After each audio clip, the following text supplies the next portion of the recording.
आमच्या गावाचा जो विषय आता 2 वर्षापासून लोकनियुक्त सरपंच आहे. भाऊ 1 वर्ष उपसरपंच होते. यांनी जे प्रयत्न केले आमच्या गावाच्या ज्या समस्या होत्या, म्हणजे गावात समस्या भरपूर होत्या. गटारींचा विषय असेल, पाण्याचा प्रश्न होता, पाईपलाईनचा विषय होता. जो विषय होते जे आम्ही म्हणजे आमच्या प्रयत्नातून मार्गी लावण्याचा प्रयत्न करतोय. आमच्या गावात आता अण्णासाहेब माननीय कार्यसम्राट आमदार चोपडा, चंद्रकांत बलराम सोनवणे यांच्या माध्यमातून आम्ही 7 लाखाची पाणी पुरवठ्याची योजना आमच्या गावात चालू आहे.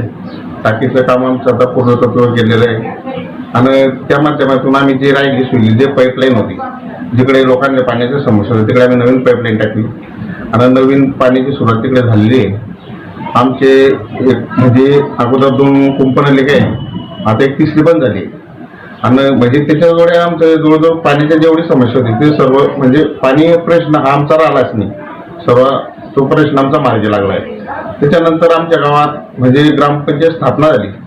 त्या दिवसापासून ग्रामपंचायत कार्यालय नाही होतं.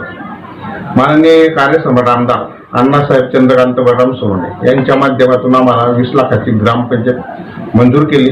मंजूर केल्यानंतर ती ग्रामपंचायत आमची बांधली गेली आणि आता 21 तारखेला अण्णासाहेबांनी तिचं लोकार्पण सुद्धा आम्हाला करून दिला आणि आमच्या बसण्याची व्यवस्था सुद्धा झाली. आमच्या गावात दलित वस्तीच्या माध्यमातून दलित वस्तीचे काँक्रीटकरणचे रस्ते असतील, पेवर ब्लॉकांचे रस्ते असतील, ते सुद्धा आम्ही मार्गी लावण्याचे प्रयत्न करले आणि थोडेफार राहिले ते सुद्धा मार्गी लागते.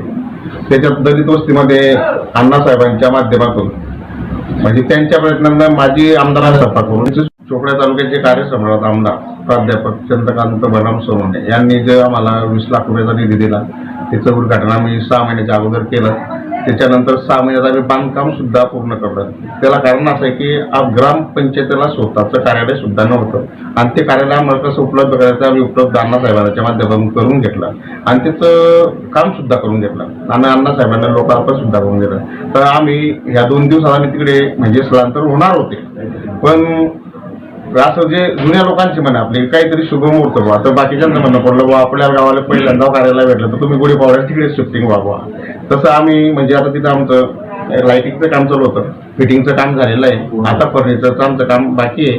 ते सुद्धा आम्ही 2-4-8 दिवसात होऊ आणि म्हणजे जवळजवळ 15 दिवसात आम्ही तिकडे शिफ्टिंग होऊ आणि आमचं पुन्हा कामकाज तिकडनं जोरात सुरू होऊ. दररोज नेहमी जे फिरस्ती असते त्यांचे लसीकरण चालू असतं. लहान मुलांना डोस असले ते त्यांच्या नियमाप्रमाणे दिले जातात आणि 4 गाव आपलं अंगणवाड्या या बाया या सुद्धा चांगल्या पद्धतीनं खिचडी शिजवतात, चांगल्या पद्धतीनं व्यवस्थित लहान बाळांना प्रोत्साहन भत्ता देतात. आणि आमची इथे एकच महिला आहे, त्या महिला सर्वजून इंजेक्शन वगैरे म्हणा, डॉक्टरांना पुढे म्हाताऱ्या माणसांना म्हणा पुढे गावात फिरस्ते असून गोळ्या औषधी सर्व पुरवतात.